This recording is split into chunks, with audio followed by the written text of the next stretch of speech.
A leash is neither a torture device nor a steering wheel, but a tool for management and safety. And how you act and see your leash can influence how your dog is behaving while on it and how much it's taking from your dog's quality of life.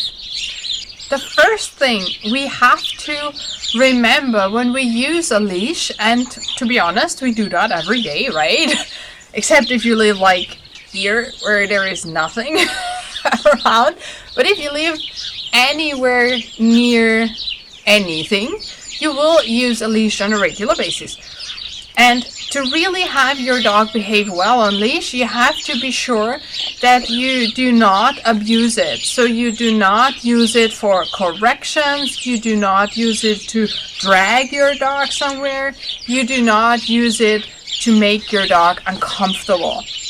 That is really important because a leash is always frustrating.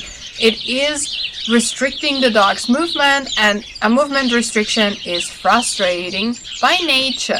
So if you want to make your dog's life on leash as easy as possible and make your dog cooperate with you and communicate with you, you have to see the leash more as a safety tool and a management tool and maybe even a communication device. You are connected physically through the leash. So this can be actually a good thing.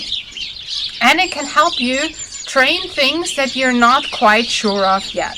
Maybe you have heard the advice to practice a recall on a long line before you actually use it in a situation where you need it, right? That means use a very long leash to practice the recall.